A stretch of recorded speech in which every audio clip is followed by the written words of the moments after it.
Headline communications private limited. আপনারা দেখছেন express news, খবর নেয়, খবর দেয়।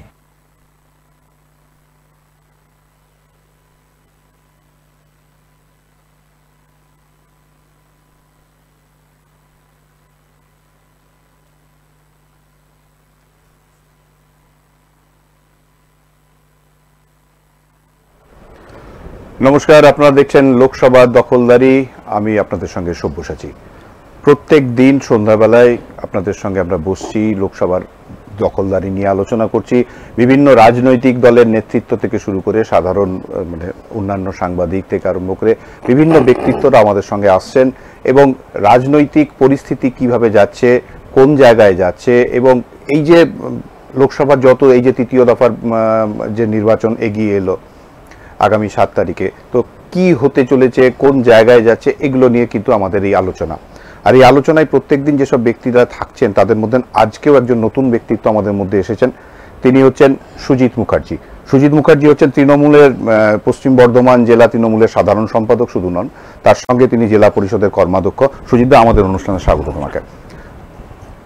সুজিতদা, একদম কোনো রাগ ঢাক না করে, কথা না বাড়িয়ে একদম আমরা মুদ্রা আলোচনার মধ্যে আসি।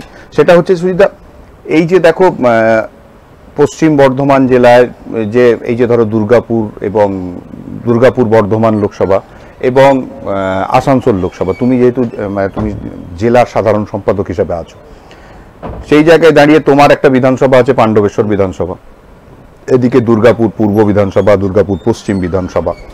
তো এই জায়গায় দাঁড়িয়ে দল এবং অন্যান্য যারা বিরোধীরা আছে, তোমরা রাজ্য ক্ষমতায় আছো, সরকারের দল আছো, কি ভাবছে, কোন দিকে যাচ্ছে রাজনৈতিক পরিস্থিতি, কি মনে হচ্ছে? দেখুন, সামনে লোকসভা ভোট, গত দু দফায় ভোট হয়ে গেছে, তৃতীয় দফায় ভোট হতে চলেছে। কিন্তু আজকের দিনে দাঁড়িয়ে বাংলার মুখ্যমন্ত্রী মমতা বন্দ্যোপাধ্যায় যেভাবে উন্নয়ন করেছে, যেভাবে মানুষের কাছে এসেছে, আমার মনে হয় না বিরোধীরা সেই সামান্যতম জায়গা পাবে। বাংলার মুখ্যমন্ত্রী মমতা ব্যানার্জি শুধু উন্নয়ন নয়, আজকের দিনে দাঁড়িয়ে আজকে যে জায়গায় ভোট হবে, আমি মনে করি 100% মহিলার মধ্যে 90% মহিলা আজকে তৃণমূলকে ভোট দেবে, বাংলার মুখ্যমন্ত্রী মমতা বন্দ্যোপাধ্যায়কে ভোট দেবে। এটাই যদি তোমাদের কথা হয় যে উন্নয়নের তোমরা কথা বলছো, বিভিন্ন জায়গায় যে উন্নয়নের কথা হচ্ছে, বা মঞ্চ থেকে আমরা প্রত্যেক দিন প্রতি মুহূর্তে বিভিন্ন অনুষ্ঠান তৃণমূলেরও, যেমন অন্যান্য রাজনৈতিক দলের আমরা লাইভগুলো করছি, সেই তৃণমূল কংগ্রেসের যা আছে, মাননীয় মুখ্যমন্ত্রীর লাইভ, অভিষেক বন্দ্যোপাধ্যায়ের লাইভ, যারা করছে সেটা করছি। আমি তাহলে যদি উন্নয়নের খাতেই যদি নির্বাচন হতেই হয়, তাহলে মাননীয় মুখ্যমন্ত্রীকে বা অভিষেক বন্দ্যোপাধ্যায়কে এই রোদে গরমে এত প্রচারের কি প্রয়োজন আছে? না, প্রচারটা একটা আলাদা জিনিস। উন্নয়নের খাতে যদি বলো, তুমি বলছো উন্নয়নের খাতে মানুষ 90% মহিলারা তৃণমূলকে ভোট দেবে, তাহলে যদি সেই জায়গায় হয়ে থাকে তাহলে এত প্রচারের দরকার নেই, উন্নয়নটাই তো সামনে আসবে। ঠিক, অবশ্যই উন্নয়নটা সামনে আসবে, কিন্তু বর্তমানে বিরোধীরা, বিশেষ করে বিজেপি নামক দলটা মানুষকে যেভাবে কুৎসার দিচ্ছে, মানুষের প্রতি অপপ্রচার করছে। কিছু মানুষ ভাবছে আবার কেন্দ্রীয় সরকার যদি এই রাজ্যে বেশি সংখ্যক সিট পায় আমাদের আরও বেশি লাভ হবে। এটা কিন্তু আমরা বিগত দিনে দেখেছি, 2014 দেখেছি, এই মোদী সরকার বলেছিল বছরে 2 কোটি লোকের চাকরি দেবো, মিথ্যা প্রতিশ্রুতি, একজনের চাকরি হয়নি। এবং তার পরবর্তীকালে বলেছিল যে আজকে আমরা নোটবন্দি করেছি, নোটবন্দি করার পর প্রত্যেক গরিব মানুষের অ্যাকাউন্টে 15 লক্ষ টাকা ঢুকবে, কিন্তু 15 টাকা ঢুকেনি। আজকে নির্বাচনে দাঁড়িয়ে এসে আজকে বড় বড় কথা বলছে, বিভিন্ন মিথ্যা প্রতিশ্রুতি দিচ্ছে, আমরা এই করব। আমরা 2014 থেকে 2024 বাংলার জন্য আজকে কেন্দ্রীয় সরকার কি করেছে সেটা কিন্তু মানুষকে খুলে বলছে না, মানুষকে শুধু ভাঁওতা দিচ্ছে, মিথ্যা কথা বলছে। না, আমি তাহলে তোমাকে বলি, বিরোধীদের যে এই যে তুমি তোমার কথা অনুযায়ী বিরোধীরা যে এই যে কুৎসার কথা বলছো, বিরোধীরা বিভিন্ন জায়গায় কুৎসা করছে, আরো অধিক পাইয়ে দেওয়ার কথা বলছে, যদি সেটাই হয়ে থাকে তাহলে রাজ্যে তোমরা ক্ষমতায় আছো, তোমাদের উপর, তোমাদের উন্নয়নের উপরে মানুষের ভরসা নেই, তারা প্রলোভনের দিকে চলে যাবে। না, এবার আমি বলছি সব অংশে মানব নয়, কিছু মানুষ হয়তো ভাবলেও ভাবতে পারে, কিন্তু সেই জন্য মানুষকে কাউন্টার করতে হচ্ছে, মানুষকে বলতে হচ্ছে। আজকের দিনে দাঁড়িয়ে বাংলার মুখ্যমন্ত্রী মমতা বন্দ্যোপাধ্যায় যেটা কথা দিয়েছিলেন, আপনি 2021-এ বিধানসভা নির্বাচন, বাংলার মুখ্যমন্ত্রী বললেন প্রত্যেক পশ্চিম বাংলার সমস্ত মহিলাকে লক্ষ্মীর ভাণ্ডার দেওয়া হবে, এবং প্রথমে 500 টাকা হয়েছিল, তার পরবর্তীকালে 1000 এবং 1200 টাকা করা হয়েছে। কিন্তু সেই সময় তৎকালীন বিজেপি সরকার বলেছিল সম্ভব নয়, মুখ্যমন্ত্রীর পক্ষে সারা বাংলার এত মহিলা আছে তাদের হাতে লক্ষ্মীর ভাণ্ডার।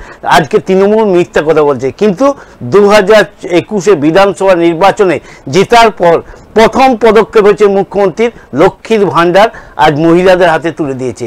এবং পূর্ব ঘোষিত অনুযায়ী তিনি বলেছিলেন যাদের 500 টাকা আছে তাদের 1000 টাকা হবে, যাদের 1000 টাকা আছে 1200 টাকা হবে। তিনি এপ্রিল মাসে প্রত্যেক মহিলার অ্যাকাউন্টে ঢুকে গেছেন এবং তিনি যেটা বলেন করিয়ে দেখান, এটাই প্রমাণ। না, লক্ষ্মীর ভাণ্ডার নিয়ে প্রচার হচ্ছে বিভিন্ন, যে যত তোমরা যে মানে রাজ্য সরকার যতগুলো প্রকল্প হয়েছে সমস্ত প্রকল্প নিয়েই মানুষের কাছে তারা পৌঁছাচ্ছে, সব জায়গায় ঠিক আছে, আমরা সেটাও দেখছি। কিন্তু ঘটনা হচ্ছে যে লক্ষ্মীর ভাণ্ডার বা অন্য যেগুলো, এগুলো তো অনুদান দেওয়া প্রকল্প। মানুষের কর্মসংস্থানের জায়গা কোথায়? কর্মসংস্থানের জায়গায় কোনো কাছে কিছু না, কর্মসংস্থান চেষ্টা চলছে বিভিন্নভাবে, একদিনের তো সম্ভব নয়। আজকে শুধু আমি লক্ষ্মীর ভাণ্ডার বলছি না, আজকে বহু গরিব মানুষ আছে যারা পয়সার অভাবে কোনো দুরারোগ্য হলে তারা চিকিৎসা করতে পারে না। আজকে স্বাস্থ্যসাথী কার্ড বলুন, আজ স্বাস্থ্যসাথী কার্ডে একটা গরিব মানুষ বিভিন্ন নামকরা হসপিটালে ভর্তি হচ্ছেন এবং 5 লক্ষ টাকা চিকিৎসার জন্য পাচ্ছেন। এটা আমি মনে করি ভারতবর্ষের কোনো জায়গায় এটা বিজেপি সরকার করে দেখাতে পায়নি। আজকের দিনে বাংলার মানুষ কিন্তু কোনো দুরারোগ্য অসুখ হলে যারা ভাবতেও পারত না তারা হাসি মুখে বাড়ি ফিরে আসছেন। এর জন্য এই মমতা বন্দ্যোপাধ্যায়। আমি তোমার স্বাস্থ্যসাথী কার্ডে যদি আসি, তুমি স্বাস্থ্যসাথী কার্ডের পরিষেবার কথা বলছো, আমি জানি তুমি এটা মানে আজকে কতটা স্বীকার করবে কতটা না, এটা একটা অন্য জায়গা। কিন্তু যদি মানে আমরা সংবাদ মাধ্যমের জায়গা থেকে বলছি, বিভিন্ন মানুষ আমাদের কাছে বহু সময় বহু রকমের তাদের অভিযোগ নিয়ে আসে। স্বাস্থ্যসাথী কার্ডের মধ্যেও তাদের যে পরিষেবা, সেই পরিষেবার মধ্যেও কিছু জায়গায় লিমিটেশনের জায়গা তৈরি করে দেওয়া হয়েছে। দ্বিতীয় নম্বর, দেখা যাচ্ছে যে স্বাস্থ্যসাথী কার্ড নিয়ে এখন হাসপাতালে গেলে যখনই জিজ্ঞেস করছে স্বাস্থ্যসাথী কার্ড, তখন তার বলছে বেড নেই। এই যে জায়গাটা, সেই লোকটা তো আর ভেতরে গিয়ে দেখার ক্ষমতা নেই যে স্বাস্থ্যসাথীর জন্য কতগুলো বেড রেডি করা আছে। যদি না বলে দেওয়া হয় তাহলে এক জায়গা থেকে প্রথম কথা হচ্ছে যে তাহলে যদি বেডটাই না থাকে, যদি বেডটা না বলে দিই, তাহলে সে সেই পরিষেবাটা পাবে না, তাকে ব্যাক করতে হবে। তারা বিভিন্ন জায়গায় ঘুরছে এবং কিছু কথা জায়গায় দেখা যাচ্ছে, হ্যাঁ পাওয়াও যাচ্ছে, না পাওয়া যাচ্ছে না, কিন্তু এটা নয়। যদি দেখা যায় যে কোনো বড় মানে তোমাদের রাজ্য সরকারের ক্ষমতাবান কোনো লিডার যদি ফোন করে দেয় সেই হাসপাতালকে, তখন তারা নিচ্ছে, না নেওয়া হচ্ছে না, তখন তাদের অটোমেটিকলি বেড তৈরি হয়ে যাচ্ছে। এটা কেন? আমি বলছি কিছু জায়গায় ভুল পরিসংখ্যান হয়। আমি বলতে পারি হতে পারে 100টার মধ্যে 10 জন 5 জন সে হতে পারে কোনো জায়গায় কোনো কারণ। আমার বাস্তব অভিজ্ঞতাই বলছি, একজন বাচ্চা ছেলে, হ্যাঁ, তার আমার এলাকায় লাউদহ এলাকায় বাড়ি, তাকে হসপিটালে নিয়ে গেছে, হসপিটালে নিয়ে যেয়ে তাকে ভর্তি নেওয়া যায়নি। কারণটা যখন আমি জানতে পারলাম যে তার নামটাই নথিভুক্ত নেই, তো আমি যখন বললাম যে তার যখন এত দুরারোগ্য হয়েছে, নাম যদি নথিভুক্ত না থাকে তাহলে তো হয় না।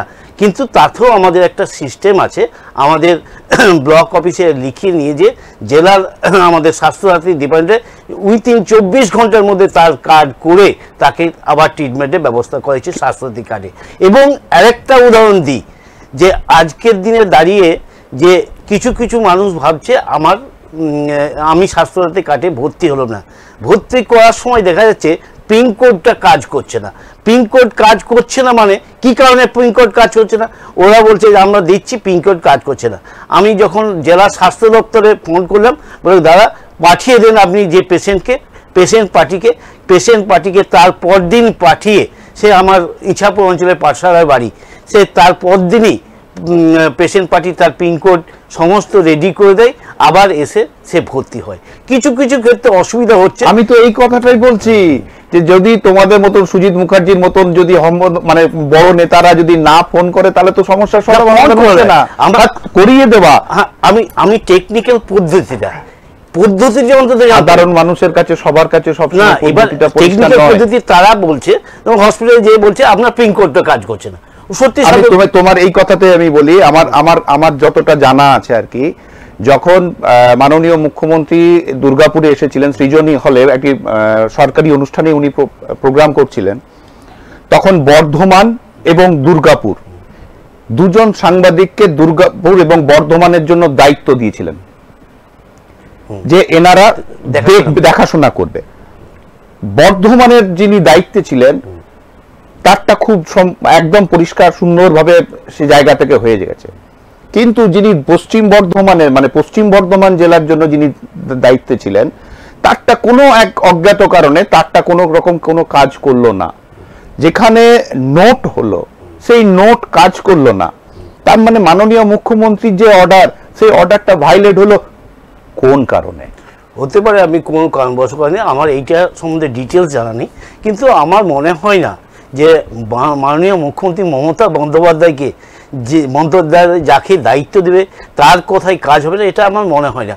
হয়তো কোনো কোঅর্ডিনেশনের গোলমাল হতে পারে, কিন্তু আমরা বলি আমি তো অতি সাধারণ মানুষ, অতি ক্ষুদ্র মানুষ, আমি অন্তত 99% স্বাস্থ্যসাথী কার্ডে আমার যে সাকসেস করেছি। এবং কিছু আমি বলছি না, কিছু হসপিটাল তার বিভিন্ন গরিমাসি করে পেশেন্টকে নিতে চায় না, কিন্তু যখন আমাদের কাছে খবর আসে আমরা যথাযোগ্যভাবে চেষ্টা করি।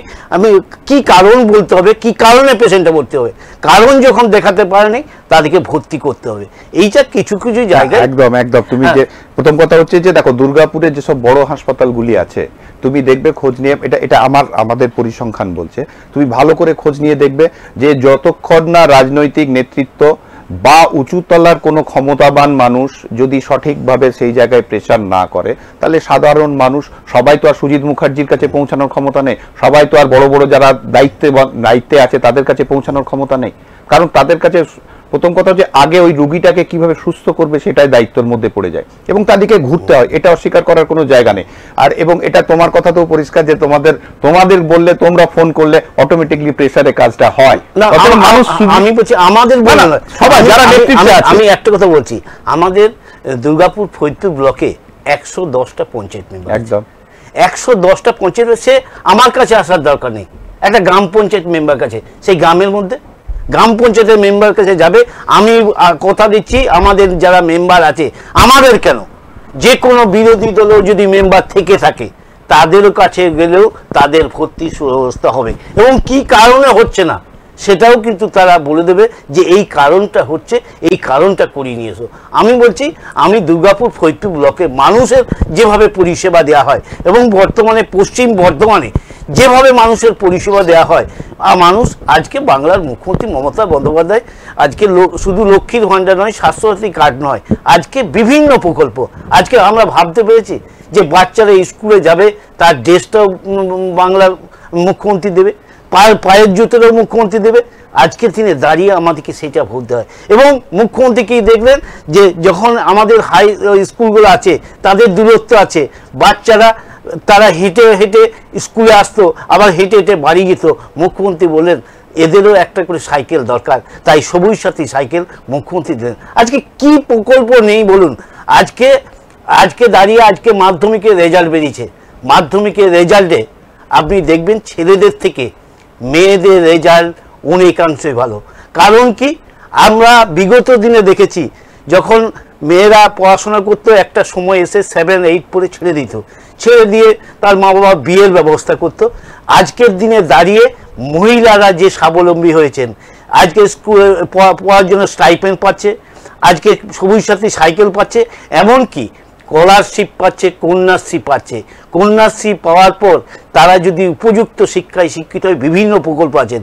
এবং মুখ্যমন্ত্রী বলেছেন 18-র নিচে তারা কোনো মহিলার যদি বিয়ে না হয়, তো মানুষ চিন্তা করছে যে 18-র নিচে বিয়ে যদি দিতে হয়, আমরা দেখেছি বিগত দিনে, আমরা বামফ্রন্টে আমলে দেখেছি বহু মহিলার বিয়ে হয়েছে, মেয়ের বিয়েতে বিভিন্ন ক্লাবে এসছে, আমাদের কাছে এসছে, কেউ 100 টাকা কেউ 50 টাকা চাঁদা দিয়েছে মহিলার বিয়ের জন্য, সেই মহিলার বিয়ে হয়েছে। কিন্তু বাংলার মুখ্যমন্ত্রী মমতা বন্দ্যোপাধ্যায় বলেন তুমি গরিব হতে পারো, তুমি মেহনতি মানুষ হতে পারো, আজকের দিনে দাঁড়িয়ে তোমারও সম্মান আছে। তাই রূপশ্রী প্রকল্পের 25,000 টাকা বিয়ের জন্য দিলেন। কে করবেন? এইরকম মানবিক মুখ্যমন্ত্রী সারা ভারতবর্ষেই পাওয়া যাবে না। আচ্ছা আমাকে বলো, তুমি সবুজ সাথীর কথা বললে, আমরা দেখছি বিভিন্ন সময় সবুজ সাথী যারা ওই লোহা ভাঙা টিনা ভাঙা নিতে আসে তাদের ভ্যানের উপরে চাপানো হচ্ছে, আর কিছুদিন আগে বাংলাদেশে পাচার হয়ে যাচ্ছে। তো এই সবুজ সাথী এই যেখানে যা মানে যেখানে খুশি চলে যাচ্ছে না। আমি এটা বলি, এটা কিছু অংশ সত্য, প্রত্যেক ক্রিয়ার কিছু প্রতিক্রিয়া আছে। আজকে হাতের 5টা আঙুল যেমন সমান নয়, আজকের দিনে দাঁড়িয়ে যেভাবে বাংলার মুখ্যমন্ত্রী আমাদের সবুজ সাথী সাইকেল দিয়েছেন, হয়তো কিছু কিছু মানুষের কাছে অপ্রয়োজনীয় আছে, কিন্তু আমরা আগামী দিনে তার একটা অ্যানালাইসিস করবে নিশ্চয়ই। দল কিন্তু থেমে থাকবে না। যেটা অপব্যবহার হচ্ছে, যেটা আজকের দিনে সবুজ সাথী সাইকেলটা যে কাজের জন্য বাংলার মুখ্যমন্ত্রী দিয়েছেন, যদি সেটা অপব্যবহার হয় সেটা কিন্তু ক্ষতি, সেটার কিন্তু দল তার নির্বিঘ্নেই আগামী দিনে তার বিচার করবে। আচ্ছা আমি আরেকটা জায়গাতে আছি, সেটা হচ্ছে যে এই যে সবুজ সাথীর কথা বললে বা শিক্ষা, তারা সাইকেল নিয়ে স্কুলে যাচ্ছে, কিন্তু শিক্ষা ব্যবস্থাটাই ভেঙে পড়েছে। আজকে শিক্ষা ব্যবস্থায় যে জায়গায় দাঁড়িয়ে আছে, যারা শিক্ষামন্ত্রীর থেকে বেশি শিক্ষিত ছেলে মেয়েরা রাস্তার উপরে বসে আছে, যেদিকে যেটা সমস্যার সমাধান হতে পারতো, কিন্তু এই সমস্যাটা কি কেন হলো না? রাজনৈতিক ফায়দা নেওয়ার জন্য, অপরের দিকে আঙুল তোলার জন্য? না, এটা বাস্তব নয়। এটা বাস্তব হলো, আপনার বিগত কিছুদিন ধরে দেখছেন যে বাংলার মুখ্যমন্ত্রী যখন বলছেন যে আমরা যারা যোগ্য লোক, যারা যোগ্য চাকরির দাবিদার, তাদের আমরা চাকরি দেবো, তখন বিরোধীরা কি করছেন? কোর্টে চলে যাচ্ছেন, কোর্ট করে ডিলে করার চেষ্টা করছে। এটা নিছক ইচ্ছাকৃতবদ্ধ। দেখছে যদি তৃণমূল কংগ্রেস এই মুহূর্তে চাকরি দিয়ে দেয়, তাহলে এমনিতেই আমাদের কিছু নেই, তাহলে আমরা লোকের কাছে বলার সুযোগ পাবো না। তাই সেই বারবার কোর্টে যেয়ে আজকের দিনে দাঁড়িয়ে এই জায়গাতে রেখেছে। আপনি বলুন, আজকে প্রায় 26,000 আজকে শিক্ষকের চাকরি চলে গেছে। কারণ কি? 26,000 শিক্ষকের চাকরি, 26,000 অযোগ্য। তোমরা বলছো যে 26,000 অযোগ্য নয়, তোমাদের একটা পার্সেন্টেজ অযোগ্য। তাহলে এই যে আজকের দিনে এই যে যোগ্য আর অযোগ্যের যে যন্ত্রণাটার মধ্যে রয়েছে, যার জন্য যে অযোগ্যদের জন্য এতগুলো যোগ্য, তাতে সেটা 25,000ও হতে পারে, 26,000ই যোগ্য হতে পারে, আবার সেটা 5,000ও যোগ্য হতে পারে। আমি সেই জায়গায় যাচ্ছি না, কিন্তু এই যে যোগ্য আর অযোগ্যের যে একটা খিচুড়ি তৈরি হয়েছে, সেখান থেকে তোমরা আলাদা করবে কি করে চালটাকে আর ডালটাকে? না, আমি বলি ওএমআর সিট নেই তো।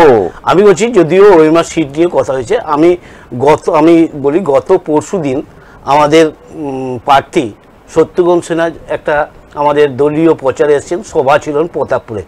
সেখানে একটা ছেলে আমাকে ডেকে বলল, দাদা আমি এসএসসি পরীক্ষায় 25 র্যাঙ্ক করেছি, আমি 2016 থেকে চাকরি করছি, আজকের দিনে দাঁড়িয়ে আমরা চাকরিটা চলে গেছে। আমি আমাদের বিধায়ক নরেন্দ্র চক্রবর্তীর সঙ্গে কথা বলেছি, আমার নির্বাচনের পর যেখানেই যেতে হয় যাব।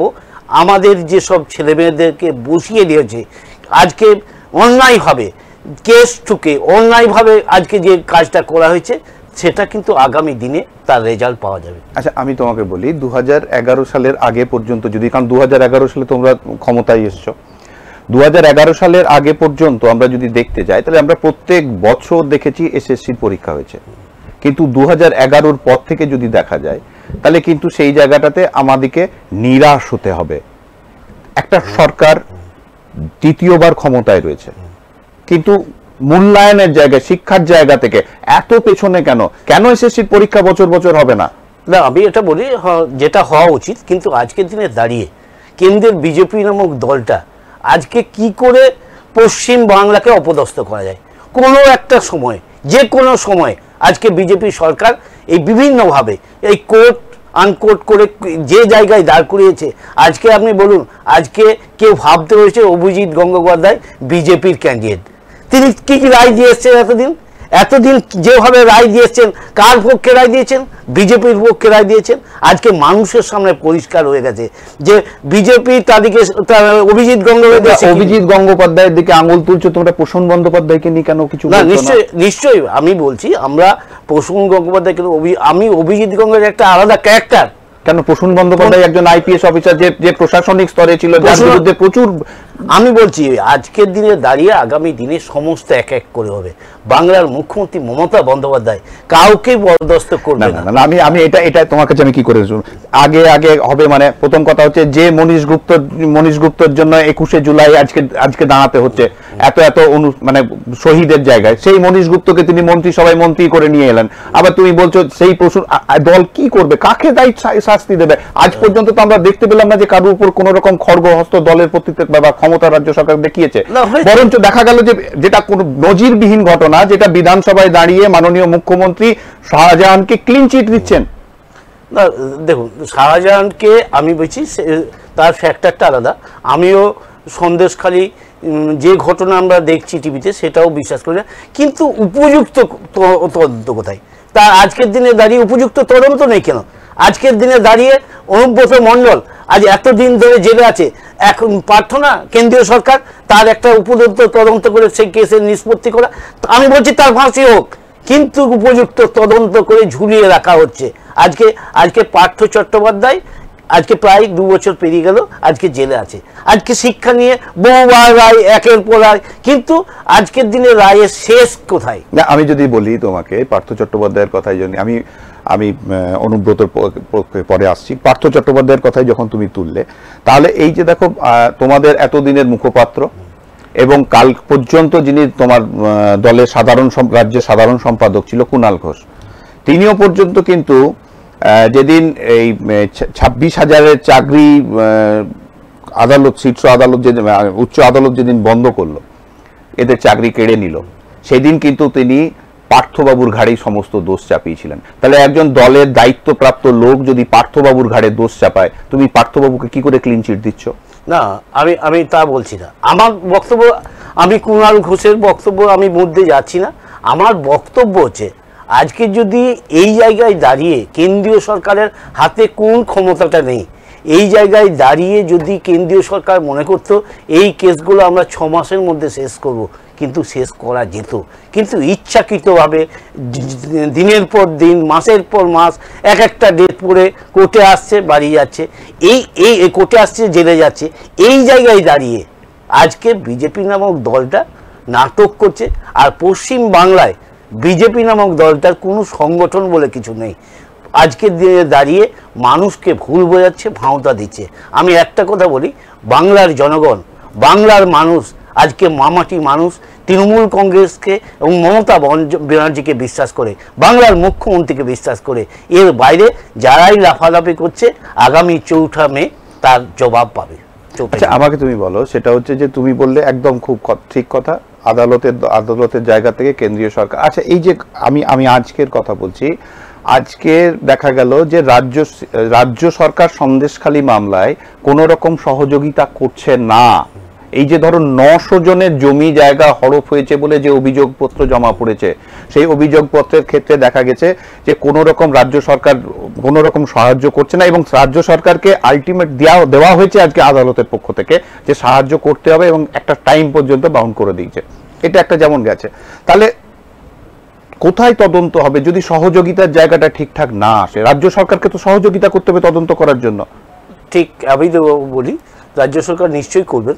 রাজ্য সরকার যারা যদি সত্যিকারের নির্যাতিত হয়, যদি তাদের উপর অত্যাচার হয়, হ্যাঁ আজকে দাঁড়িয়ে আমি সন্দেশখালী ঘটনাকে আমি কখনোই বরদাস্ত করি না, কখনোই ঠিক হয়েছে বলি না।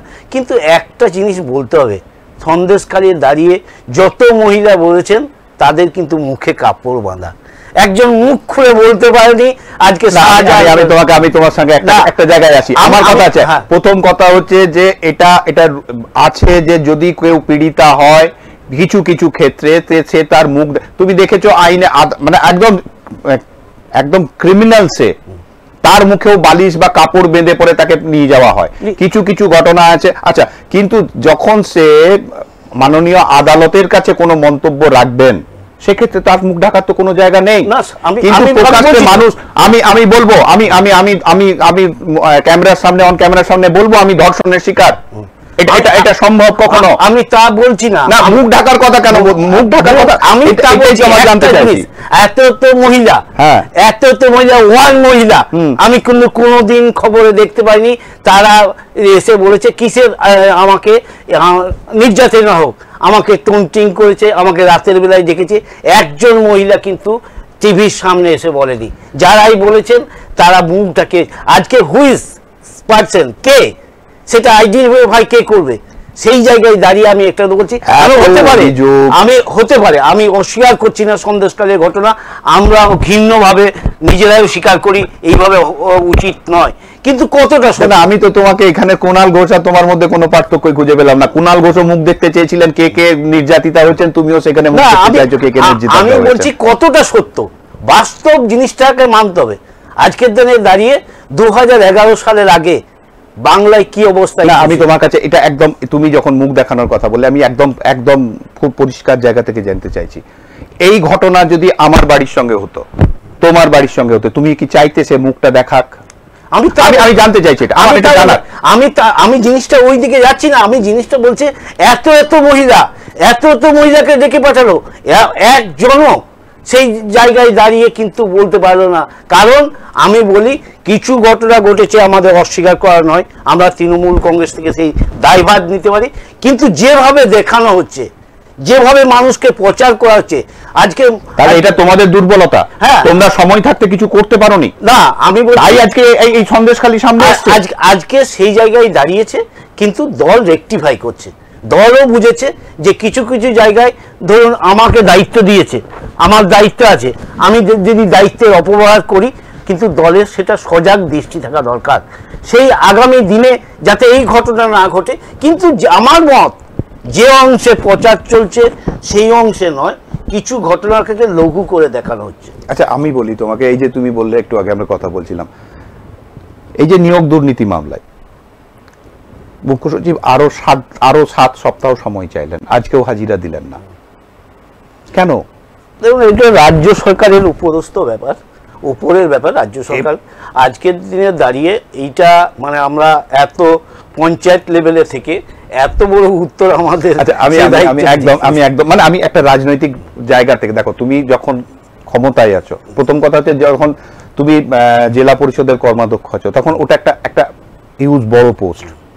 তুমি যখন জেলার সাধারণ সম্পাদক আছো, ওটাও একটা বড় পোস্ট। সেই জায়গায় দাঁড়িয়ে রাজনৈতিক বক্তব্য তো তোমার কাছ থেকে আশা করতেই পারি আমরা। আচ্ছা আর একটা জায়গায় যদি আমি যাই, ধরো এই যে তোমরা বললে যে আদালতের পক্ষ থেকে একটা মানে এই যে এটা সরকার চাইলে, কেন্দ্রীয় সরকার চাইলে খুব তাড়াতাড়ি তদন্ত হয়ে যেত, কেন্দ্রীয় সরকারের সদিচ্ছা নেই, এটা বাস্তব। তোমরা অভিষেক বন্দ্যোপাধ্যায়কে নিয়ে বিভিন্ন মানে বারবার আর কি মানে শীর্ষ আদালতে চলে যাচ্ছে, রাত্রেবেলায় রাত 2টোতেও যাচ্ছে, ভোর 4টেতেও যাচ্ছে নিজের রক্ষা কবচের জন্য। কিন্তু সেই জায়গায় দাঁড়িয়ে এই যে ধরো তোমরা, প্রথম কথা হচ্ছে যদি আমি বলি এই 100 দিনের কাজ, যেটা বিরোধীদের অপপ্রচার বলছো তোমরা, বা যদি বলি যে এই যে আবাসনের টাকা দিচ্ছে না, এইগুলো নিয়ে তোমরা সুপ্রিম কোর্টে কেন গেলে না? আমি প্রথম কথা আমি বলি তোমাকে, যে অভিষেক ব্যানার্জির কথা যখন বলেন, অভিষেক ব্যানার্জিকে 7 বার আজকে কেন্দ্রীয় সরকার ইডি সিবিআই ডেকে পাঠিয়েছে, তার ওয়াইফকেও ডেকে পাঠিয়েছে, তার শালিকাকে ডেকে পাঠিয়েছে, তার শ্বশুর শাশুড়িকেও ডেকে পাঠানো হয়েছে। আজকের দিনে দাঁড়িয়ে যদি অভিষেক বন্দ্যোপাধ্যায় 7বার ইডি সিবিআই যাওয়ার পর তিনি বাইরে এসে বলতে পারেন বিজেপির ক্ষমতা থাকে তো হয়তো ডেকে নিয়ে আমাকে অ্যারেস্ট করুন, আজকে বিজেপির ক্ষমতা নেই। অভিষেক বন্দ্যোপাধ্যায় যে অনিয়মের সঙ্গে জড়িত, অভিষেক বন্দ্যোপাধ্যায় যে অনিয়ম করেছে, অভিষেক বন্দ্যোপাধ্যায় যে দুর্নীতি করেছে, বিজেপি প্রমাণ করতে পারছে না। এই কেউ মানুষকে ভুল বোঝার জন্য, মানুষকে একটার পর একটা মানুষকে কবার বাটে, 1 বার 2 বার 3 বার 4বার মধ্যে অ্যারেস্ট করতে পারো, আজকে 7বার হয়ে গেল, বাড়ির কাউকেই ডাকতে বাকি রাখলো না।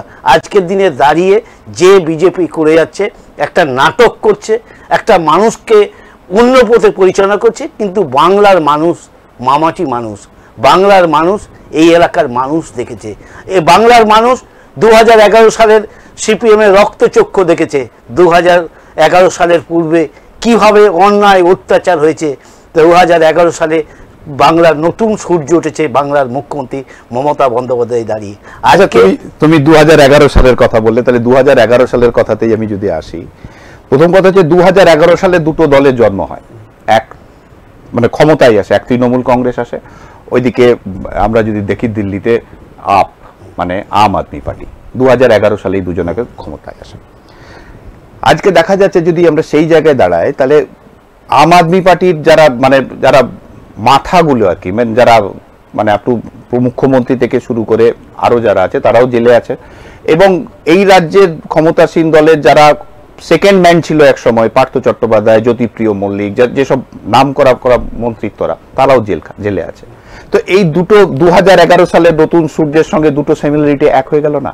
একদম না। আমি বলছি আজকের দিনে দাঁড়িয়ে পার্থ চট্টোপাধ্যায় থেকে আরম্ভ করে যারাই জেলে আছেন, আমি বলছি কিন্তু সেটা আইনের প্রক্রিয়ার মধ্যেই আছে। আইন এখন অবধি তাদেরকে দোষী সাব্যস্ত কিঞ্চিত করেনি। আগামী দিনে দোষী সাব্যস্ত কিঞ্চিত করলে দল তার ব্যবস্থা নেবে। আজকে দাঁড়িয়ে আজকে মানুষকে এতটা দিন এতটা বছর বিজেপি সময় লাগাচ্ছে, বিভিন্ন একটা ভোট আসছে, ভোট পেরিয়ে যাচ্ছে, আবার বলছে। আজকে দাঁড়িয়ে মানুষ কিন্তু এটা বুঝতে পারছে পশ্চিম বাংলার বুকে আজকে বিজেপি নামক দলটা একটা ফানুসে পরিণত হয়েছে। তার আগামী 4 জুন তার উত্তর কিন্তু বাংলার মানুষ দিয়ে দেবে। আচ্ছা, আমরা যদি আমাদের এলাকার মধ্যে ফিরে আসি, একটু অন্য প্রসঙ্গে আসি, সেটা হচ্ছে 2021-এর বিধানসভা যখন নির্বাচন হয়, তখন একটা চারিদিকে রব উঠেছিল যে সুজিত মুখার্জি বিজেপি জয়েন করছে। এটা একটা যখন জিতেন্দ্র তিওয়ারি বিজেপিতে জয়েন করে এবং জিতেন্দ্র তিওয়ারি প্রার্থী হয়, তখন একদম হালকা যে একটা সুজিত মুখার্জি বিজেপিতে জয়েন করছে। এবং আর শুধু তাই নয়, তিনি অলরেডি চিঠিও লিখেছেন জিতেন্দ্র তিওয়ারিকে যে আমি আসছি। এটার যদি ব্যাখ্যা তুমি করো। এটা হাস্যকর ঘটনা, এটা তুমিও শুনে থাকবে, আমিও শুনেছি বিভিন্ন কথা। কেউ বলেছে আজ, কেউ বলছে অমিত শাহের মিটিংয়ে, বিভিন্ন সময় আমি শুনেছি। কিন্তু আমি যেটা জানি 1998 সাল থেকে আমি তৃণমূল কংগ্রেস করছি, এবং আজকে 1998 সাল থেকে আমি ব্লক সভাপতির ব্লক যুব তৃণমূলের কাজ করে গেছি। এবং আজকের দিনে দাঁড়িয়ে যারাই বলছিল যে 2021-এ সুজিত মুখার্জি বিজেপিতে জয়েন করবে, কারণ আমি জানি আমরা বাংলার নেত্রী মমতা বন্দ্যোপাধ্যায়কে 1998 সাল থেকে আজকে তৃণমূল কংগ্রেস করি।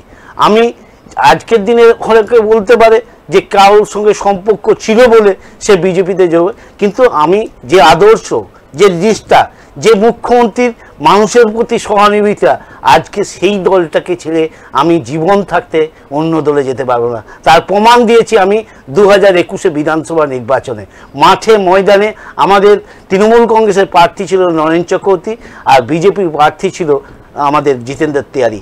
আমি প্রমাণ করে দিয়েছি 2021 সালে, হয়তো 5 বছর থেকে কিছুটা পিছিয়ে গেছিল তৃণমূল কংগ্রেস, 2021 সালে 7,822 ভোটে লিড দিয়ে আমি 3600 ভোটে নরেন্দ্র চক্রবর্তীকে জয় এনে দিয়েছি, বাংলা তৃণমূল কংগ্রেসকে জয় এনে দিয়েছি, বাংলার মুখ্যমন্ত্রীর সাথে বিধায়ক পদে তুলে দিয়েছি। তুমি আমার যতটা জানা, এর আগে তুমি লাউদোয়া ফরিদপুর ব্লকের সভাপতি ছিলে, ব্লক সভাপতি ছিলে। হঠাৎ করে তোমাকে সরিয়ে দিয়ে শতদীপ ঘটককে নিয়ে আসা হলো। কোনো তোমার এবং তোমার হয়ে অনেকেই মাঠে নেমেছিল যে কেন এই ধরনের অকারণে এই ধরনের কাজ করালো, তুমি তো ভালো কাজ করছিলে। এটাকে তুমি কিভাবে দেখছো? না, এটাকে আমি 2008 থেকে 2024 অবধি আমি ব্লক সভাপতি ছিলাম, কিন্তু আমি যখন প্রথমে জানতে পারলাম, বিভিন্ন জনকে আমি জিজ্ঞেস করেছি।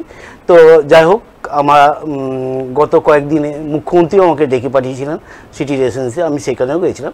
কিন্তু তারপরে আমাকে দল বেড়েছিল যে যারা, আমি যেহেতু 16-17 বছর ধরে সভাপতির পদে আছি, নতুন দিকে শিখাতে হবে, নতুন দিকে দেখিয়ে আগামী দিনে তাদের, আজকে যে আমাদের শতদীপ ঘটক নিতান্ত খুবই বাচ্চা, খুবই ছোট ছেলে, আমি মনে করি আগামী দিনে যদি আমরা পাশে থাকি, সে সকলে আস্তে আস্তে কাজ শিখে যাবে।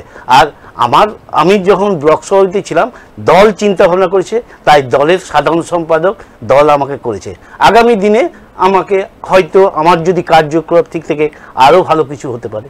আচ্ছা, আমাকে বলো যে তোমাদের যেমন ধরো এই যে লোকসভা নির্বাচন, তোমার দায়িত্বে যে জায়গাগুলো পড়ে আছে আর কি মনে হচ্ছে কি হবে? আমার দায়িত্বে আছে যে জায়গাগুলো আমার মনে হয় না। আমি বিভিন্ন জায়গায়, আমি বিশেষ করে শত্রুঘ্ন সিনহার নমিনেশন ফাইলে গেছিলাম। নমিনেশন ফাইলে যে মানুষের সাড়া, যে মানুষের জাগরণ, মানে ভেবে উঠতে পারিনি। আমি এতটা নির্বাচনের নমিনেশন ফাইলে গেছি, কিন্তু এই সাড়া কখনো দেখতে পাইনি। এবং তার পরক্ষণেই আমি দেখলাম বিজেপির সুরেন্দ্র সিং আলিওলিয়া সেখানে নমিনেশন করলেন, দুটো গাড়িতে 4-8 জন যে তারা নমিনেশন ফাইল করলো। এটা মানুষ দেখছে, আজ আসানসোলের মানুষ দেখছে, ওই এলাকার মানুষের যে সেদিন যা সারা, আমার মনে হয় প্রায় 60% শত্রুঘ্ন জিতেই গেছে মানুষের রায় নিয়ে।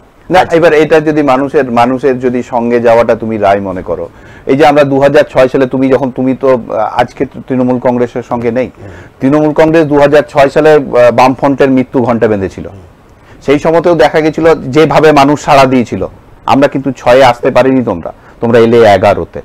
তো এই যে ধরো একটা জায়গা যে মানুষের ভিড় থাকলেই, আমরা দেখেছি 2011 সালে বামফ্রন্ট যেভাবে ব্রিগেডে মিটিং করেছিল, যে লোক সংখ্যা হয়েছিল, তাতে তোমাদের মাথাতেও ঘাম এনে দিয়েছিল যে এই যদি বামফ্রন্টের লোক হয় তাহলে আমরা নির্বাচনে কি করব। কিন্তু আমরা দেখা গেল বামফ্রন্ট শেষ হয়ে গেল, খুঁজে পাওয়া যাচ্ছে না। এটা বাস্তব। আমি বলছি 2006 সালে যেটা ঘটনা ঘটেছিল, আজকে বাংলার যিনি মুখ্যমন্ত্রী তিনি মৃত্যু ঘণ্টা বেঁধেছিলেন। আমরা 2006 সালে একটা রব উঠেছিল যে তৃণমূল ক্ষমতায় আসলেও আসতে পারে। কিন্তু 2006 থেকে যখন আমরা 11 ক্ষমতায় এলাম, একটা নির্বাচন, পঞ্চায়েত নির্বাচন, কর্পোরেশন নির্বাচন এবং লোকসভা নির্বাচনের দিক বেঁধে দিয়েছিল। লোকসভা নির্বাচন 2009-এর লোকসভা নির্বাচনের ফল যে তৃণমূল কংগ্রেস যে আগামী বিধানসভা নির্বাচনে দিক বেঁধে দিয়েছিল ক্ষমতায় আসছে। আর আজকের দিনে দাঁড়িয়ে বিজেপির আজকে পঞ্চায়েত বলুন, কর্পোরেশন নির্বাচন বলুন এবং বিধানসভা নির্বাচন বলুন, কোনো নির্বাচনেই মানুষ কিন্তু সেই ঢলটা দেখতে পায়নি। হয়তো 2021-এ আজকে বিভিন্ন কেন্দ্রীয় নেতৃত্বে এসে যারা বলেছিলেন যে আমরা ক্ষমতায় আসবো, 200 পার করব, তারা 100 পার করতে পারেনি। আজকে আমি বলছি মানুষ শুধু নয়, বিগত নির্বাচনগুলো দেখতে হবে। আমার যেটা আজকে 2024, আজকে পশ্চিমবাংলায় 2023-এ পঞ্চায়েত নির্বাচনের তাদের ফলটা দেখতে হবে। আচ্ছা, তুমি পঞ্চায়েত নির্বাচনের কথা বললে, তুমি দুর্গাপুর পৌরসভা নির্বাচনের কথা বললে, পৌরসভার তোমাকে কি মানুষ মনে হয় না যে দুর্গাপুরের যে নির্বাচনটা হয়েছে বা পঞ্চায়েতের যে নির্বাচন হয়েছে সেটা সত্যি করে মানুষের নির্বাচন হয়েছিল? পঞ্চায়েত নির্বাচন, আমি একটা কথা বলি, পঞ্চায়েত নির্বাচন হয়েছে, বিরোধীরা আজকের দিনে দাঁড়িয়ে, আমি এমন একটা জায়গায় পঞ্চায়েত নির্বাচনে যেভাবে কাজ করেছে, বিরোধীরা পোলিং এজেন্ট দিতে পারছে। আমি সুজিত মুখার্জির এলাকার পঞ্চায়েতের কথা বলছি না, আমি সার্বিক পঞ্চায়েতের কথা বলছি। আমি এই দুর্গাপুরের পৌরসভার কথা বলছি, আসানসোল পৌরসভার কথা বলছি। এই যে ধরো গামছা বাহিনী এসে পরে নির্বাচন করে দিয়ে মানুষের তৃণমূল নেতারা, কাউন্সিলররা ভোট দিতে পারেনি। আমি বলি এই এবং শুধু তাই নয়, তোমার এক সময়ে তোমার সহযোদ্ধা যার নেতৃত্বে এই ধরনের ঘটনা ঘটেছিল, সে পর্যন্ত কাঁদতে কাঁদতে স্বীকার করে গেছে আমার জীবনের সব থেকে বড় অপরাধ করে গেছি, ওই নির্বাচন করি পরে 2017 কর্পোরেশন নির্বাচন। একদম 2017 কর্পোরেশন নির্বাচনে কিছু ক্ষেত্রে আমাদের পদ্ধতি ভুল হলো, তার থেকে পদ্ধতি ভুল ছিল, তার থেকে দল কিন্তু অনেকটা রেকটিফাই করেছে। দল বুঝতে পেরেছে হয়তো এমন কাউকে দায়িত্ব দেওয়া ছিল, সেই দায়িত্বটা সঠিকভাবে পালন হয়নি 2017 সালে। আর আমি বলছি এই বিগত আসানসোল কর্পোরেশন নির্বাচনে যারা বলছে, আসানসোল কর্পোরেশনে আমার অন্তত নিজের চোখে দেখা যে বিভিন্ন বুথে ঘুরতে যাই, যদিও আমাদের নির্বাচন বিধি অনুযায়ী ভেতরে ঢোকার সময় বাইরেও গেছি, বিভিন্ন ক্যান্ডিডেটের সঙ্গে দেখা বলেছি, কিন্তু আজকে আমি বিভিন্ন বুথ করেছি, বিজেপি 4-5টা পতাকা দাঁড়িয়ে আছে, কিন্তু বুথের কোনো লোক নেই। আমি জিজ্ঞেস করলাম বুথ এজেন্ট, বলছে 1 ঘন্টা ছিল, বেরিয়ে চলে গেছে। আজকের দিনে দাঁড়িয়ে মানুষ কার পয়সায় ভোট দেবে? আজকে দাঁড়িয়ে আমি যদি মনে করি আজকে বিভিন্ন এলাকায় যদি মানুষ কোনো বিপদে পড়ে, আজকে ভোটের সময় ছাড়া কোনো বিরোধীকে দেখতে পায়? আজকের যদি কোনো মানুষের যে কথাটা স্বাস্থ্যসাথী কার্ড বলছিলাম, এই যদি কোনো রুগী ভর্তি হতে হয়, এটা তো বিরোধীরা যদি মাঠে থাকে তারা তো ভালো সুযোগ নিতে পারবে। তাই সেই পেশেন্টটাকে ভর্তি করে তাকে অঙ্গন করতে হবে। সে সিপিএম থেকে আমি ভর্তি করলাম, কংগ্রেস থেকে ভর্তি করলাম, বিজেপি থেকে ভর্তি করলাম, একটা নজির দেখাতে পারবে? আচ্ছা আমাকে বলো, তোমরা বলছো মঞ্চে থেকে যে যদি ক্ষমতায় মানে বাম বিজেপি যদি ক্ষমতায় আসে তাহলে লক্ষ্মীর ভান্ডার বন্ধ করে দেবে। বিজেপি যদি ক্ষমতায় আসে, এটা মাননীয় মুখ্যমন্ত্রী এবং অভিষেক বন্দ্যোপাধ্যায় বিভিন্ন মঞ্চ থেকে বলছেন তারা এই স্বাস্থ্যসাথী বন্ধ হয়ে যাবে। এটা তো লোকসভার নির্বাচন, এই লোকসভার নির্বাচনের থেকে স্বাস্থ্যসাথী বন্ধ হয়ে যাওয়ার কি সম্পর্ক আছে? লক্ষ্মীর ভান্ডার বন্ধ হয়ে যাওয়ার কি সম্পর্ক আছে? বিধানসভার ক্ষেত্রে মাননীয় মুখ্যমন্ত্রী তার জায়গা থেকে দিচ্ছেন। আলটিমেটলি যে আমাদের মুখ্যমন্ত্রী মমতা বন্দ্যোপাধ্যায় এবং অভিষেক বন্দ্যোপাধ্যায় যেটা বোঝাতে চেয়েছেন যে আজকের দিনে যে দাঁড়িয়ে বিজেপি যদি পশ্চিম বাংলায় বেশি সংখ্যক সিট পায় তাহলে কেন্দ্রের সর্বশক্তি দিয়ে আগামী দিনে পশ্চিমবাংলাকে দখল করবে। পশ্চিমবাংলায় দখল করলে আজকে মুখ্যমন্ত্রী যে প্রকল্পগুলো চালু করেছে আজকের দিনে সেই প্রকল্পগুলো বন্ধ করবে। কারণ তাদের উদ্দেশ্য বাংলাকে দখল করা, তাদের উদ্দেশ্য গরিব মানুষের জন্য নয়, তাদের উদ্দেশ্য মানুষের জন্য। আজকে বিজেপি এত খারাপ হয়ে গেল যে বিজেপির হাত ধরে মন্ত্রিত্ব পাওয়া। আজকে যে সময়টাই দাঁড়িয়ে কথা বলছো তুমি, যে একটা ওই রাজনৈতিক প্রেক্ষাপটে দাঁড়িয়ে একটা সময় হয়েছে, তারপর মুখ্যমন্ত্রী বুঝতে পেরেছে যে এমন সাম্প্রদায়িক দল, এমন হিংসাবাদ দল, সেই দলটার সঙ্গে থাকা যাবে না। আজকে তিনি বুঝতে পেরেছেন। আচ্ছা আমাকে হিংসার কথা বললে তুমি, আমি হিংসার কথাতেই যদি আসি, দেখা যাচ্ছে যে পশ্চিমবঙ্গ নির্বাচনে যদি হিংসা না হয়, তাহলে রক্তপাত যদি না হয়, তাহলে পশ্চিমবঙ্গের নির্বাচনের যে উৎসব, ভোট উৎসব, সেটাই ঠিকঠাক পালন হয় না। এটা একদম দেখা যাচ্ছে। এটা তুমি তাতে পঞ্চায়েত নির্বাচন বলো, পৌর যে কোনো নির্বাচনেই বলো, এবং তুমি যদি এটা থেকে একদম ব্যাংকের কর্মচারীদের যে ইউনিয়নের যে নির্বাচন, সেখানেও যদি দেখা যায় তো সেখানেও কিন্তু তাই দেখা যায় যে রক্ত কিন্তু ঝরতেই হবে। এটা কেন? আমি প্রথমে বিগত জিনিস জানতে চাইছি। এই লোকসভা ভোটে মোদি 400 পার, কেন্দ্র আমাদের রাজ্য থেকে 30-35টা সিট সময় হয়েছে, সব বরাবরই চলছে। মোদি সরকার হ্যাঁ বিভিন্নভাবে বলছে। আমি বলবো দুটো দফায় ভোট হয়েছে, এখনো দুটো দফায় একটা ইনসিডেন্ট দেখা দাদা একদম হয়েছে। এটা না, প্রথম কথা হচ্ছে যে এখনো পর্যন্ত যদি আমরা দেখতে যাই, আমি বলি এখনো পর্যন্ত যদি দেখতে যাই তাহলে 4 জনাকার 4টে মায়ের কোল খালি হয়ে গেছে। এটা যেটা ঘটেছে সেটা রাজনৈতিক কোনো সম্পর্ক নয়। আর আজকের দিনে দাঁড়িয়ে ভোটার ইটের ঘা খাচ্ছে, তুমি বলছো নিহত হয়নি আমি এই যে যোগা। আর তাছাড়া আজকে নীতিশ প্রামাণিককে বলতে হচ্ছে যে আমাদের যা ভোট হয়েছে, আমি তো দ্বিতীয় দফার কথা বলছি না, সর্বকালের সেরা ভোট। দ্বিতীয় দফায় আমরা সত্যি কথা বলতে গেলে আমাদের নিজেদের খারাপ লাগে। আমরা নিজেরা বলছি যে না, এটা একটা ভালো কাজ হয়েছে যে দ্বিতীয় দফা নির্বাচনে এইবার প্রথম কোনো রক্তক্ষরণের ঘটনা ঘটলো না। এটা একটা খুব বাস্তব বলার জায়গা। কিন্তু আবার দেখা গেল যে আমরা যদি মেদিনীপুরের দিকে তাকাই, সেখানে একটি অঘটন ঘটে গেছে আর কি। যাই হোক, আমি সেদিকেও যাচ্ছি না। আমার কথা হচ্ছে যে এই যে ধরো লোকসভা নির্বাচন যেদিকে যাচ্ছে এবং তোমাদের যেভাবে প্রচার নিয়ে এগিয়ে যাচ্ছ আর কি, সেই জায়গায় দাঁড়িয়ে তোমরা কতটা আশা করছো যে আসানসোল এবং দুর্গাপুর বর্ধমান, মানে কারণ আসানসোল সিটও তোমাদের ছিল না, দুর্গাপুর বর্ধমানও তোমাদের নেই, সেই জায়গায় দুটো, আসানসোলে তুমি উপনির্বাচনে জিতেছো বাবুল জায়গাটা ছেড়ে দেওয়ার পরে, কিন্তু সত্যি কথা যদি সঠিক জায়গা দেখতে যাই তাহলে দুটো জায়গায় তোমাদের নেই। কিন্তু এই দুটো জায়গাকে আবার নিয়ে আসানসোলকে আবার নিজেদের কুক্ষিগত করা এবং নতুন করে দুর্গাপুর বর্ধমানকে নেওয়া, এটা কতটা কঠিন বলে মনে হচ্ছে? আমি প্রথমেই বলি, আমাদের আসানসোল লোকসভা কেন্দ্রে পশ্চিম বাংলায় যখন সর্বপ্রথম একটি আসন ঘোষণা হয়, বাংলার মুখ্যমন্ত্রী মমতা বন্দ্যোপাধ্যায় আমাদের শত্রুঘ্ন সিনহাজির নাম করেছেন।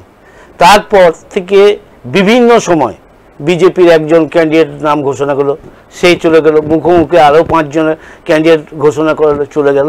তারপর সুরেন্দ্র সিং আলুরিয়াকে আসানসোল লোকসভা কেন্দ্রে প্রার্থী হলো। কিন্তু আজকে আসানসোল লোকসভা তৃণমূল কংগ্রেস পোস্ট করছে না সুরেন্দ্র সিং আলুরিয়াকে, আসানসোল লোকসভা কেন্দ্রের মানুষ পোস্ট করছে। 5 বছর আপনি দুর্গাপুরে ছিলেন, দুর্গাপুরের 5 বছরের মানুষ আপনাকে দেখতে পায়নি। উন্নয়ন তো ছেড়ে দেন, উন্নয়নের টাকা ছেড়ে দেন। আজকের দিনে দাঁড়িয়ে আসানসোলের মানুষকে কি মুখে ভোট চাইবেন? আজকে আমি মনে করি শত্রুঘ্ন সিনহাজির যে প্রচার চলছে, মানুষের কাছে যে বার্তা চলছে, বাংলার মুখ্যমন্ত্রী মমতা বন্দ্যোপাধ্যায় যেভাবে উন্নয়নের ঢল বইয়ে দিয়েছে, তাহলে শত্রুঘ্ন সিনহাজি রেকর্ড ভোটে জিতবে। আচ্ছা, তোমার কি মনে হয় যে দুর্গাপুরে মানে সঠিক নেতৃত্বের অভাব আছে? দুর্গাপুরটা সঠিক নেতৃত্ব নয়, দুর্গাপুরটা একটা এর মধ্যে না, কারণ তোমাদেরকে কীর্তি আজাদকে নিয়ে এসে এখানে প্রার্থী করতে হলো। দুর্গাপুর, আসানসোল, বর্ধমানে এখানে এই এখানকার কোনো ভূমিপত্র ছিল না যাকে প্রার্থী করা যায়? না, এটা একটা উপর নেতৃত্বর ব্যাপার, এটা আমাদের পক্ষে নেতাদের বলা শোও নয়। উপর নেতৃত্ব যদি মনে করেন যে কীর্তি আজাদকে প্রার্থী করব, কিন্তু কীর্তি আজাদের যদি ব্যাকগ্রাউন্ড দেখা হয়, কীর্তি আজাদের ব্যাকগ্রাউন্ড, তিনি কীর্তি আজাদ যে 1900 এর আগেও ছিলেন দলীয় এবং বিজেপির হয়েছে। হ্যাঁ, আমি দলীয়টা, তার আগে কংগ্রেসে ছিল। আমি দলীয়টা ছেড়ে দিচ্ছি। যে কীর্তি আজাদ 1993 সালে ভারত যেভাবে বিশ্বকাপ জয় করেছে, তার 11 জনের মধ্যে একজন কীর্তি আজাদ। কিন্তু তার খেলার রেকর্ড বিশাল কিছু নাই, আজকালকার ছেলেরা কাউকে মনে রাখে না। না, আজকে আমি কোনো বাচ্চা ছেলেকে জিজ্ঞেস করো কীর্তি আজাদ সম্বন্ধে বলতে পারবে না, আমাদের গর্ব হয় 1983 সালে যখন আমরা যেভাবে, কিন্তু তুমি যেভাবে বললে আর কি, তাতে খেলার জীবনে খুব বড় রেকর্ড নেই। কিন্তু আমি খেলাটাই বলি, 1983 সালের বিশ্বকাপে ভারতের যে দল ছিল সেই দলে উনি ছিলেন। একদম তোমার কথা অস্বীকার করা, আমি তা বলছি না, কিন্তু তার খেলার জীবনে বড় কোনো রেকর্ড কিন্তু নেই, মানে মনে রাখার মতন রেকর্ড নেই, এটা অস্বীকার করার কোনো জায়গা নেই। একটা কথা বলি, রেকর্ড নেই বললে চলবে না, কারণ এক প্রেজেন্ট যে মিডিয়ার যুগ, এক প্রেজেন্ট যেভাবে চ্যানেলের যুগ, যেভাবে মানুষকে মানে আজকে খেলাকে কেন্দ্র করে, আজকে তখন তো আইপিএলও ছিল না একদম, যে মানুষকে আজ আর তাকে আর বহু ক্রিকেটার মানে হারিয়ে যেত এইসব খেলা না থাকার জন্য। আজ আইপিএলের, আজকে আমরা আইপিএল দেখতে পাচ্ছি, তখনকার দিনে আইপিএল ছিল না। বহু ক্রিকেটার, ভালো ক্রিকেটার চোখের আলোয় আসেনি। আমার মনে হয় যখন এই কীর্তি আজাদ দুর্গাপুরের প্রার্থী হয়েছেন, অপরদিকে প্রার্থী যিনি আছেন তিনি মানে এত আবল তাবল বকছেন, আজকে মানুষের কাছে ধারে আসতে পারবে না। আগামী আমি একদম আমার কাছে সময় খুব শেষের দিকে এসেছি আর কি, আমি একদম এবারে মানে একদম ওই জায়গা থেকে সরে আসি এবং আমি একদম সরাসরি সুজিত মুখার্জিকে প্রশ্ন করছি। সুজিত বাবু, তোমার বিরুদ্ধে অভিযোগ, সেটা হচ্ছে যে সরপি মোড়ের কাছে একটি পার্ক আছে, যে পার্কটি অবৈধ জমির উপর তৈরি হয়েছে, মানে ওই জমিটি অন্য কারো, এবং সেই বিরুদ্ধে তোমার নামে কমপ্লেন হচ্ছে, তুমি ওটি দখল করেছো, কি বলবে? সম্পূর্ণ মিথ্যে কথা। এইটা নিয়ে সমস্ত রকম কমপ্লেন হয়েছিল, ডিএম অফিসেও কাছে কমপ্লেন হয়েছিল।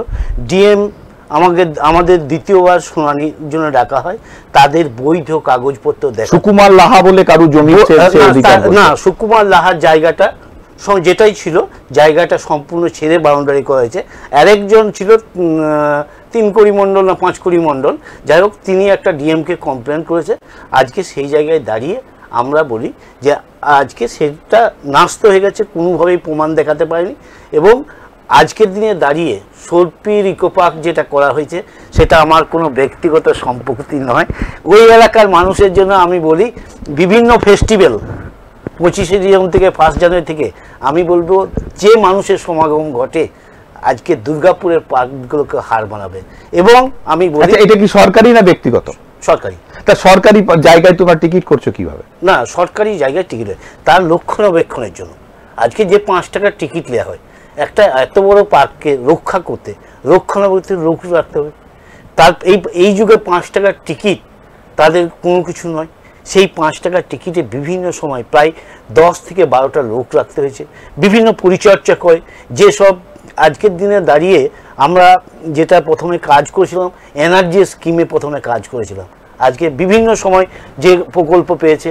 আমি পিউপি থেকে একটা গেস্ট হাউস তৈরি করেছি ওইখানে মানুষের ব্যবহারের জন্য, এবং এডিটিএর সহায়তায় আমরা, যদিও ওইটা আস্তে আস্তে তৈরি করছে, একটা কমিউনিটি হল তৈরি করেছি। তার উল্টো দিকে একটা আছে, সেটা আমার স্বপ্নের জিনিস, যে আমরা একটা রবীন্দ্র ভবন তৈরি করা হচ্ছে। সেটা আমাদের বিধায়ক নরেন্দ্রনাথ চক্রবর্তী কথা দিয়েছেন, আগামী লোকসভার পর সেটা সম্পূর্ণ হবে।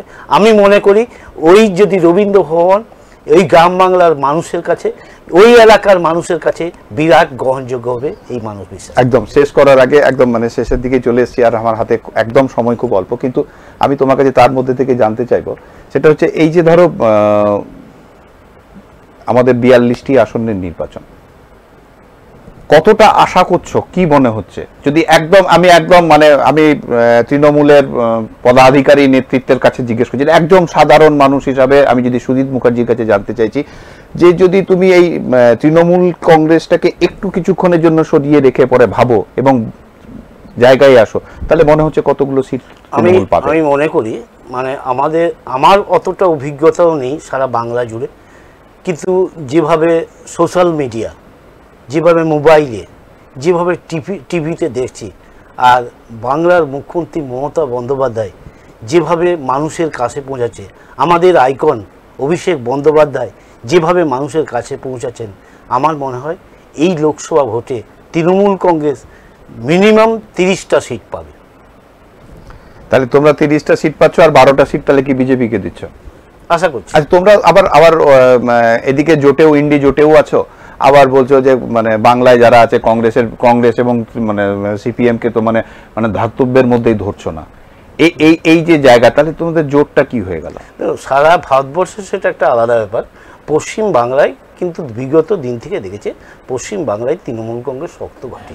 আজকের দিনে দাঁড়িয়ে যেটাই প্রচার করছে, আমি মনে করি আজকে বিজেপির সঙ্গে ভেতরে ভেতরে কংগ্রেসের লাইন আছে, বিজেপির সঙ্গে ভেতরে ভেতরে সিপিএমের লাইন আছে। তৃণমূল কংগ্রেস একক দল হিসাবে বাংলায় কিন্তু প্রতিষ্ঠিত আছে। তৃণমূল কংগ্রেস তার জায়গায় তাদের বক্তব্য হচ্ছে যে বিজেপির সঙ্গে কংগ্রেসের যোগাযোগ আছে, বিজেপির সঙ্গে সিপিএম এর যোগাযোগ আছে, আবার বিরোধীরা বলছে যে এটা একটা টোটালি সেটিং তত্ত্ব কাজ করছে, যে বিজেপি এবং তৃণমূলের একদম দুজনে এ এবং বি টিম। যাই হোক, মানুষ কি ভাবছে না ভাবছে সেটা হচ্ছে একদিকে বড় কথা। আমাদের জায়গা থেকে আমরা বলবো আমাদের আজকের সময়টা কিন্তু এখানেই শেষ হয়ে এসছে। আবার আগামীকাল অন্য কোনো ব্যক্তিত্বের সঙ্গে আলোচনা করব। ততক্ষণের জন্য বলছি ভালো থাকুন, সুস্থ থাকুন এবং পাশে যারা আছে তাদের সবাইকে ভালো রাখুন। এই বলে আজকের অনুষ্ঠান শেষ করব। সুজিত, তোমাকে আবার আরেকবার স্বাগত জানাই। এই বলে আমার অনুষ্ঠান শেষ করছি। নমস্কার।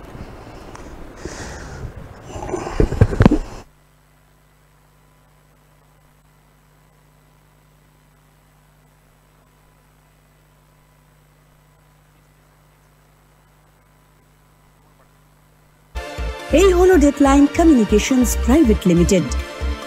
আপনারা দেখছেন এক্সপ্রেস নিউজ, খবর নেয়, খবর দেয়।